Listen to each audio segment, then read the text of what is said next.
Ay, ito, July 1 na. Oh, Happy July 1 po sa inyong lahat, di ba? So, July 1, ito na po yung oras, ito na po yung right timing. Di umano ng kanilang destabilisasyon. Itong mga, alam nyo na kung sino yung mga yan, no? So, mga kaibigan, ito na, July 1 na.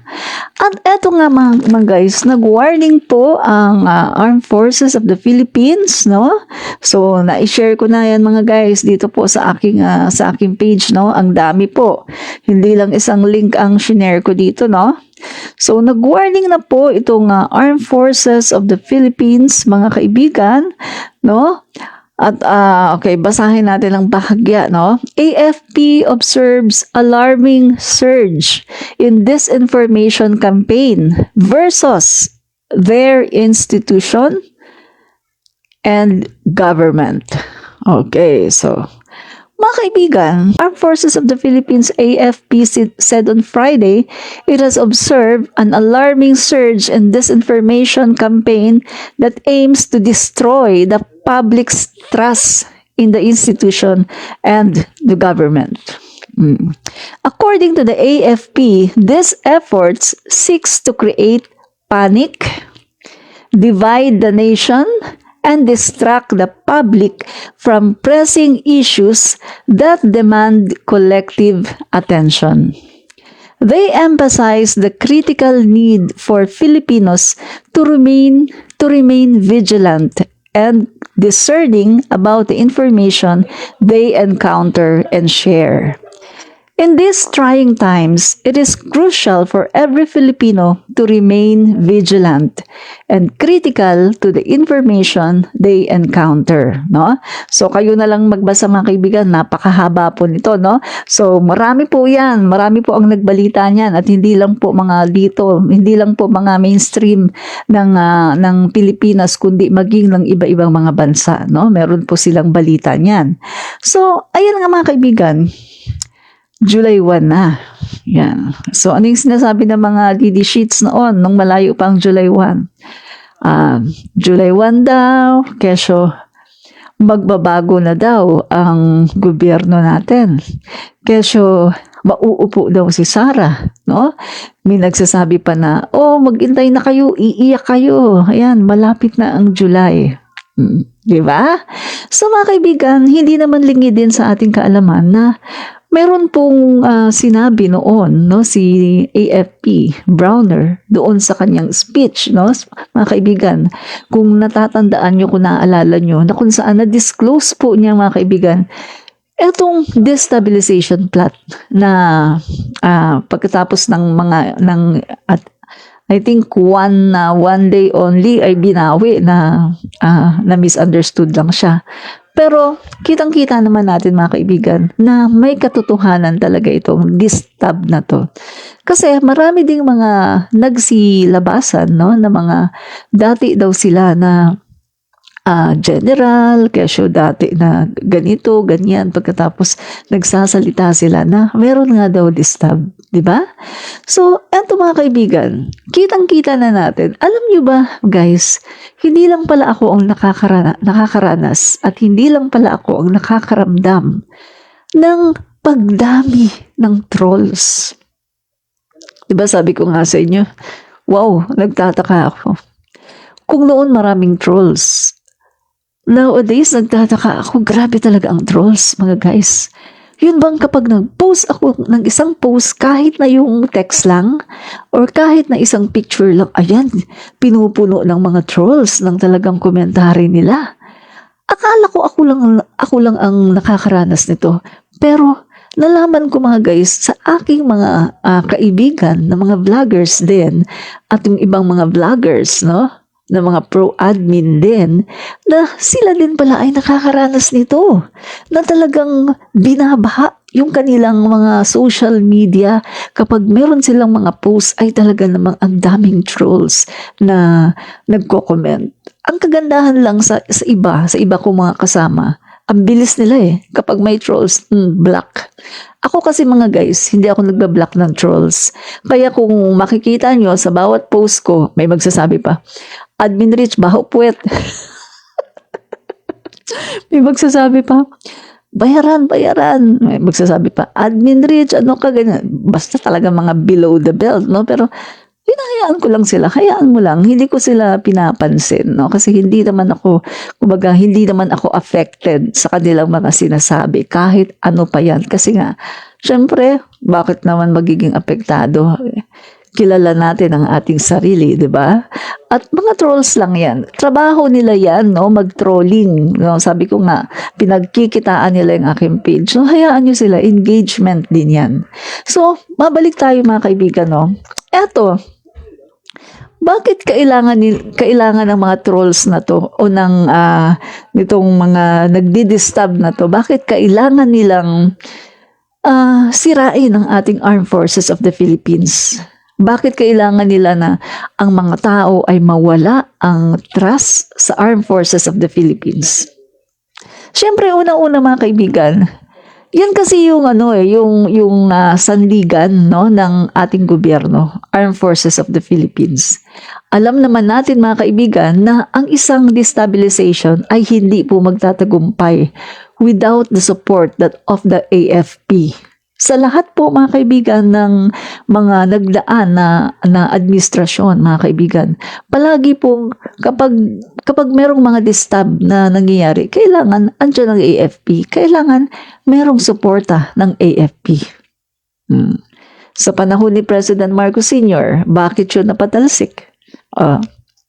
Hindi dahil sa walang suporta ang AFP.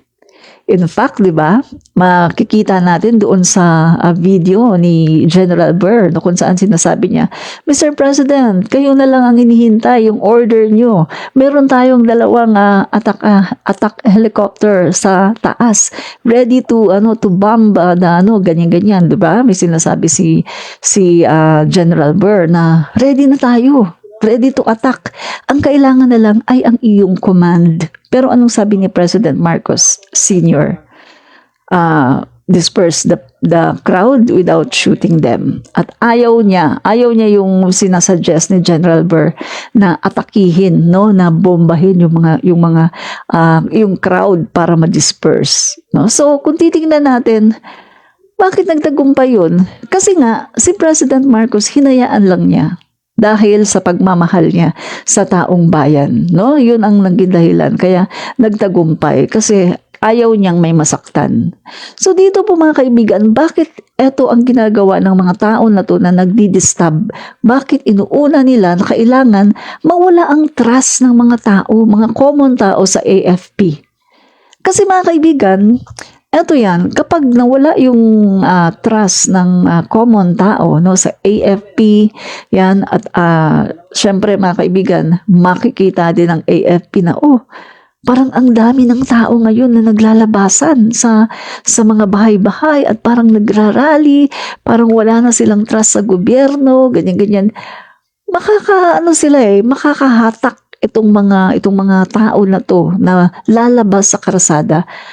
Somewhat mga kaibigan, makakahatak sila ng ibang mga active personnel para lumabas din sa karsada at suportahan sila at kalabanin ng gobyerno. At yan ang gustong gawin nitong mga tao ngayon na nagdi-disturb, no? Na nagpa-plot ng destabilization na to. At alam naman natin kung sino-sino sila.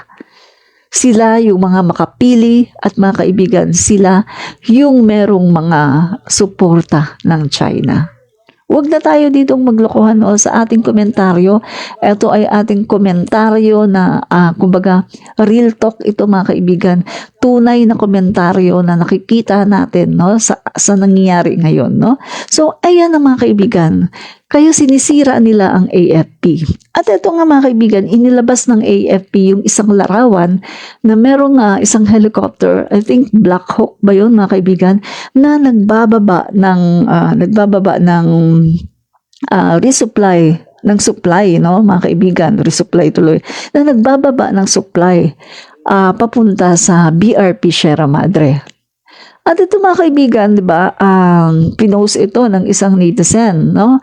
At ayun nga, madaming nag-share, madaming mga trolls, madaming nag-comment ng negative na, kaya naman pala ng ganyan, o bakit hindi nyo ginagawa yan, o ganyan-ganyan, daming mga sinasabi. Pero, Sinabi ng ating AFP na hindi daw ito nangyari ngayon, kundi ito ay nangyari noong December, no?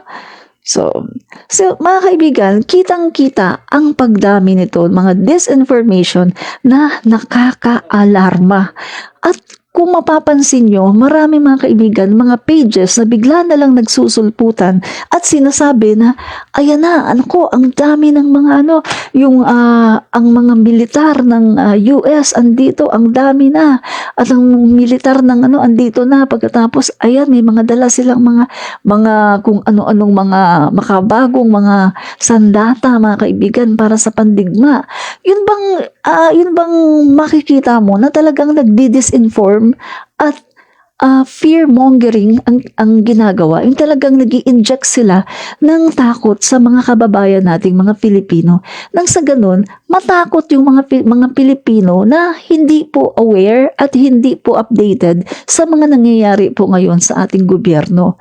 Kaya mga kaibigan, no, i-ano po natin to mga disinformation na to, pag meron po tayong mga nakikita, wag po natin i-share, wag po nating paniniwalaan, no? At ang gawin po ninyo mga kaibigan, marami naman pong mga pages ngayon ang gobyerno na doon makikita nyo ang totoo. Doon lang kayo pumunta. Pag may nakikita kayo mga post na medyo kaduda-duda, ay totoo ba ito? Yung parang, di ba, may nakikita tayong post minsan na, naku, eto na, magigera na tayo dito, mapupulbos tayo. Tapos ang daming mga pinapakita mga sundalo, ang daming mga bomba, ng mga pinapakita, di ba, mga missile. So mga kaibigan, mag-isip kayo, totoo ba ito? Huwag nyo kaagad na i-share sa inyong platform kasi ito po mga kaibigan ay nagbibigay po ng stress at ng takot sa ating mga kababayan. At yung iba sasabihin, ay ano ba yan si Pangulo? Yan, naniniwala na yung iba mga kaibigan, naniniwala na sa sinasabi nitong mga makapili na ito na dinadala daw tayo ng ating Pangulong Marcos sa doom o sa kapahamakan, dinadala daw tayo. At ang Pangulo daw natin ay wala daw sa sariling katinuan. Yan ang kanilang mga sinasabi mga kaibigan. Dahil daw sa bangag daw yung Pangulo natin, kaya wala na daw sa sariling katinuan, kaya gusto daw na magkagera sa Pilipinas. Na hindi naman daw tayo ang may concern dito, kundi ang Amerika. Gera daw ito ng Taiwan at ng Amerika na tayo lang daw ang nagpo-proxy. Mga kaibigan, isang malaking kasinungalingan yan. Isang malaking kasinungalingan ang mga pinapakalat ng mga makapili na ito na provided ng China pagdating po sa financial. So wag po tayong maniniwala sa kanila. July 1 na po mga kaibigan. So kitang-kita niyo naman 'di ba dito sa aking page, no? Sa aking page nga lang, grabe na mga trolls dito no? Minsan mga kaibigan, sila na lang talaga ang nagko-comment sa aking mga videos kasi yung mga followers ko siguro pag nakikita nila na nawawala na rin ng gana mag-comment. Kumbaga parang kasi 'di ba, mga Marcos loyalists and Marcos supporters, mga busy naman 'yan Mga busy magtrabaho, mga busy sa kanya-kanyang mga pamilya. So, wala naman tayong time para mag-trolling, 'di ba? Unless na lang kung yung talagang yung trabaho mo ay talagang sa social media ka lang para mag-post ng mag-post or talagang mag-comment ng mag-comment. Pero kung sa tunay na buhay, mga kaibigan, mga simpleng tao, 'di ba? Meron tayong mga duties na ginagawa na pang-araw-araw natin. So hindi talaga tayo makapagbantay sa social media. Kaya minsan sinasabi ng troll ko, wala ka nang kakampi, wala ka nang followers, wala nang nagko-comment dito, wala nang nagtatanggol sa'yo. O kita mo, puro troll ang nandito. Ganyan yan, di ba? Pero, naiintindihan ko yun kasi, mga kaibigan, kahit ako pag nakikita ko, nagsasawa na rin ako no? Parang, sige, hayaan mo na sila mag-trolling. Kasi nga, nagsasawa ka na rin na sumagot. Kasi nga, kahit naman sumagot ka sa kanila, hindi naman nila maintindihan. Kasi, ang mga utak nila ay sabaw na. Di ba? Yan. Juliet Paclibar, tama ka po, Ma'am Admin Rich. So mga kaibigan eto maging ano po kayo ngayon, maging aware po kayo ngayon mga kaibigan, kasi eto na po, yung July na po ngayon, at ito po yung time na kanilang sinasabi na kailangan mga kaibigan, kailangan tong July na to ay mapatalsik na po ang ating Pangulo Bongbong Marcos. Dahil mga kaibigan, meron silang ginagaya nila yung nangyari noon sa panahon ni Gloria, 'di ba, na kailangan mga ganito lang yung time frame para nang sa ganon mga kaibigan, pangulo siya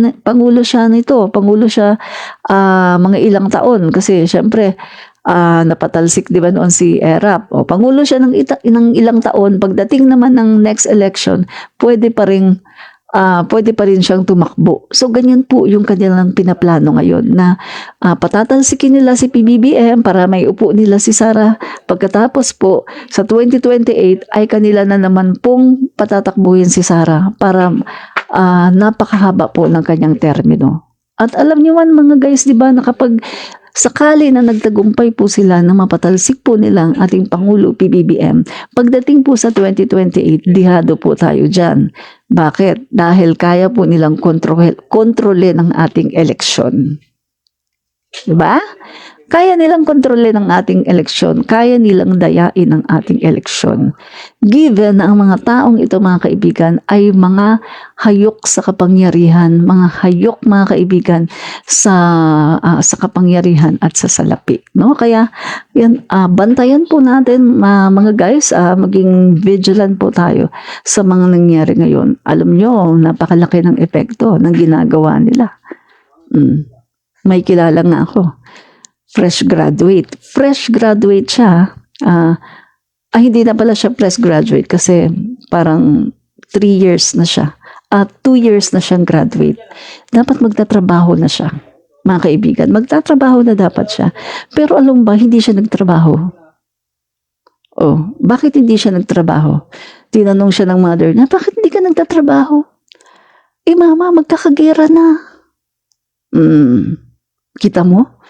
Dahil nakikita niya sa social media na pinapakalat ng mga DD sheets na to, ng mga makapili na to, na magkakagera na. Magkakagera na daw. Kaya yung bata na imbis na magtatrabaho, hindi nagtatrabaho ngayon. Dahil, ang sabi niya sa mother niya, bakit pa daw siya magtatrabaho, magkakagera na? Kita nyo? Kaya mga kaibigan, labanan po natin itong mga ginagawa ng mga DD sheets, ng mga disinformation, nagpapakalat po sila ng mga maling impormasyon para po makahatak sila ng mga tao, ng mga Pilipino na hindi po masyadong nag-iisip ng maayos, na naniniwala na talagang magkakagera, na naniniwala na ang Pangulo natin ay dinadala tayo sa maling daan, mga kaibigan. Kaya labanan po natin ang mga ito. At i-post po natin kung ano yung tama at wag po nating i-share yung mga mali, mga kaibigan, yung mga pinapakalat na yan ng mga DD sheets na mga makapili